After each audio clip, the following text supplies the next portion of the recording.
Hi hello నమస్తే welcome to Aadya TV. అంటే రాష్ట్రపతిని కలిసి ఇప్పుడు ఏదైతే ఎక్స్ప్లెయిన్ చేశారు ఇప్పుడు లోకేష్ గారు, ఆ తర్వాత కూడా కొన్ని పరిణామాలు మారి అనుకోవచ్చు, లేకపోతే ఏమి మారలేదండి.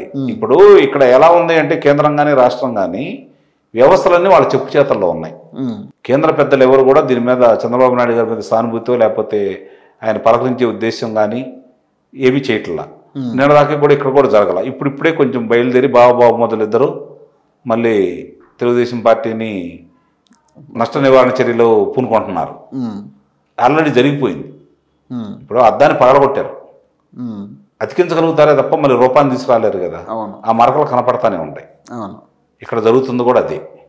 ఇప్పుడు అంతరాత్మ ప్రబోధనానుసారం తెలుగు ప్రజల యొక్క ఆలోచన విధానంతో తెలుగు ప్రజలకి అన్యాయం జరుగుతుంది, ఢిల్లీ స్థాయిలో అవమానాలు జరుగుతున్నాయి అని చెప్పని తెలుగుదేశం పార్టీ పుట్టింది. అలాంటి పార్టీ తరపున ఉండి మంత్రిగా చేసి ఈయన సహచరుడిగా పనిచేసిన వాళ్ళు కూడా ఆ విధంగా మాట్లాడటం, మౌనం వహించడం అనేది జనాలు జీర్ణించుకోలేకపోతున్నారు. అది ఖచ్చితంగా ఓట్ బ్యాంక్ మీద పడుతుందంట. నిస్సందేహంగా పడుతుందండి, నిస్సందేహంగా పడుతుంది. ఇప్పుడు తెలుగుదేశం పార్టీ వాళ్ళ ఆలోచన విధానాలు ఇక్కడ బీఆర్ఎస్కి నిన్నదాకా సపోర్ట్ చేస్తూనే ఉన్నాయి. చేయబట్టే వీళ్ళు మళ్ళీ అన్ని స్థానాలు కూడా కైవసం చేసుకోవడం కూడా జరిగింది.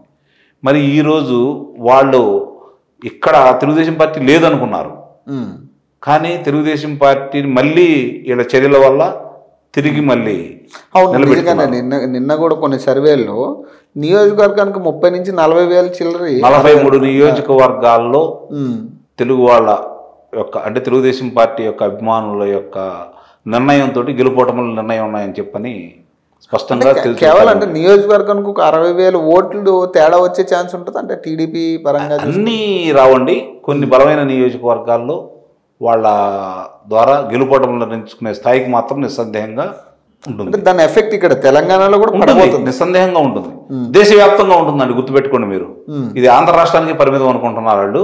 దేశవ్యాప్తంగా దాని ప్రభావం నిన్న కర్ణాటకలో జరుగుతున్న పరిణామాలు చూసుకున్నా కూడా, తమిళనాడులో జరుగుతున్న పరిణామాలు చూసుకున్నా, తెలంగాణలో జరుగుతున్న పరిణామాలు చూసుకున్నా కూడా మరి ఊహించిన దానికంటే ఎక్కువ మంది బయటకు వస్తున్నారు. అంటే మొన్న కేటీఆర్ మాటల తర్వాత కూడా మా పరిణామాలు ఇంకా బలమైనవి, అందుట్లో అనుమానమే లేదు. అంటే మీరేమంటారు? అంటే కేటీఆర్ మాట్లాడిన మాటలకి మీరేమంటారు? అంటే ఆయన మనసులో భావాన్ని బయట పెట్టుకున్నారు. అంటే ఇంత వ్యతిరేకత వస్తుందని ఆయన భావించలా. ఆయన ఆనందాన్ని వ్యక్తం చేశాడు. నవ్వుకుంటున్నాను అన్నాడు కదా, మనసారా ఆనందాన్ని వ్యక్తం చేశాడు.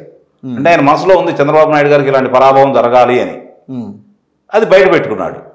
ప్రజలు దాన్ని తీవ్రంగా పరిగణిస్తున్నారు. సో దాని ఎఫెక్ట్ ఖచ్చితంగా నిస్సందేహంగా ఉంటుంది. మరి ఇక్కడ పరిస్థితి ఏంటంటే వచ్చే ఎన్నికల్లో ఇక్కడ పరిస్థితి ఎంతవరకు ఉంటుంది? అంటే టీడీపీ మళ్ళీ సెపరేట్గా పోటీ చేసే ఛాన్స్ ఉంటుంది. అది మరి ఆయన అధినేత తీసుకునే నిర్ణయాలు ఎలా ఉంటాయో మనకైతే తెలియదు.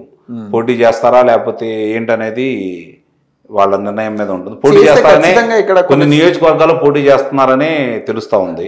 చేస్తే ఖచ్చితంగా ఇక్కడ కొన్ని సీట్లు వచ్చే ఛాన్స్ ఉంటుందా టీడీపీ? ప్రస్తుత పరిస్థితుల్లో కొన్ని స్థానాలు రావడానికి అవకాశం ఉంటుంది తెలంగాణ. అంటే వాళ్ళు ఏ విధంగా ముందుకెళ్తారనేది చూసుకోవాలి.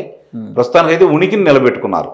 గెలుపోటములు తీసి పక్కన పడేస్తే తెలుగుదేశం పార్టీ ఉనికి ఉంది, తెలుగుదేశాన్ని తక్కువ అంచనా వేసి పొరపాటు చేసామని చెప్పని అందరూ మదన పడే స్థాయికి మాత్రం ఈరోజు తెలుగుదేశం పార్టీ ఇక్కడ లేని దాన్ని వీళ్ళే మళ్ళీ దాన్ని నిప్పంటించినట్టు అయింది. లేని దాన్ని కాదు, మనకు ఎందుకులే అనుకున్న దాన్ని లేదు తెలుగుదేశం పార్టీని మనం దూరం చేసుకోవడం తప్పని ప్రజలు భావించే స్థాయికి వీళ్ళు తీసుకొచ్చారు.